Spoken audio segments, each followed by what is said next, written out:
परीक्षा पूर्व लीक होता नीट प्रश्नपत्र उत्तर सह पेपर लीक होता बिहार पुलिस आगे स्वीकार कले गिरफ होता अभियुक्त छात्र पेपर लीक मामलें गिरफ होता 4 जन छात्रों मध्य 3 जन छात्र पेपर लीक घटना को स्वीकार कर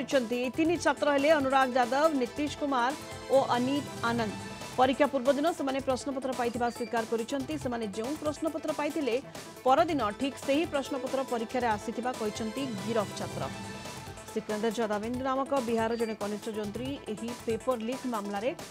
भूमिका को स्वीकार करपटे आज नीट पेपर लीक मामलें आउ किछि आवेदन पर शुनानी करेंगे सुप्रीम कोर्ट। अधिक सूचना आम सहित वर्तमान सीनियर लीगल रिपोर्टर विभूति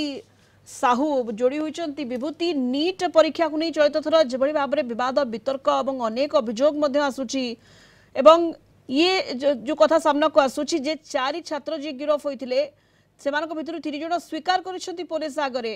जे उत्तर सहित नीट पेपर लीक होता। विभूति देखु सुनीता जहाँ जो 4 जन गिरफ होती गिरफ भर 3 जन कर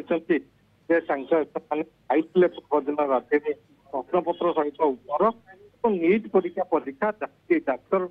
प्रवेशिका परीक्षा अनुराग यादव नीतीश कुमार अमित आनंद ये 3 जन स्वीकार कर सहित सिकंदर यादवेन्द्र गिरफ होती तो मोट 4 जन को बिहार पुलिस बिहार बीओडब्ल्यू मामलार तदंत करुला आप जानते सुप्रीम कोर्ट मामलार पूर्व शुणी होता सुप्रीम कोर्ट मामला प्रेयर एकादश रही परीक्षा को बातिल करने परीक्षा बातिल करके आउ थे शांति परीक्षा करने किंतु ताको सुप्रीम कोर्ट ग्रहण करनथिले एवं सुप्रीम कोर्ट कहते कि ए क्षेत्र में कौन प्रकार परिस्थिति स्थिति ग्रहण कर जदि भी कौन प्रकार अनियमितता होता ग्रहणीय नुह एवं कड़ा जवाब परीक्षा परिचालना अधिकारी ये भी दायी रोचन विरुद्ध में कड़ा कार्यानुष्ठान होगा दरकार। नीट परीक्षा जहाँकि नेशनल टेस्टिंग एजेंसी ये परीक्षा कर एनटीए को कड़ा चेतावनी सुप्रीम कोर्ट देते कहते परीक्षा 0.001% अवहेला को अत्यंत गंभीरतार नियाजिबा दरकार एवं आवश्यक पदक्षेप नियाजिबा दरकार। तेणु जो आज ये मामलार पुनः शुणाणी करेंगे माननीय सर्वोच्च न्यायालय सर्वोच्च न्यायालय ए क्षेत्र में कौन आउ निर्देशनामा दौरान जेहेतु 4 जन गिरफ कले स्वीकार कले पूर्व परीक्षा प्रश्नपत्र पाई आप जानते 720 पास परीक्षा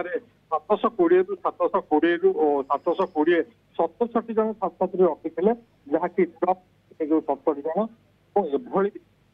समस्त को चकित करता सारा देशर विभिन्न प्रांतर नहीं प्रतिक्रिया प्रकाश पाता तेणु केन्द्र शिक्षा मंत्रालय अधीन एनटीए रोचे एनटीए जो परीक्षा परिचालना करपटे यूजीसी नेट परीक्षा जहाँ एनटीए करुला गतकाली राति से परीक्षा को बातिल कर दिया जाए पुनः परीक्षा कर अनियमितता होतार स्पष्ट होती। तेणु नीट परीक्षार भविष्य जिते काउनसेलिंग चाली जारी रही माननीय सर्वोच्च न्यायालय पूर्व निर्देश देते तेणु जो 4 जन गिरफ हो सारी तेणु ए घटन माननीय सर्वोच्च न्यायालय कौन निर्देश दौरान कौन रतामत निश्चित रूप सारा देशवासी अपेक्षा कर। बहुत धन्यवाद विभूति साहू सीनियर लीगल रिपोर्टर आम सहित जोड़ी होते अधिक सूचना दौले उत्तर सहित नीट पेपर नीट प्रश्नपत्र लीक होता पुलिस आगे स्वीकार कर गिरफ होता छात्र एवं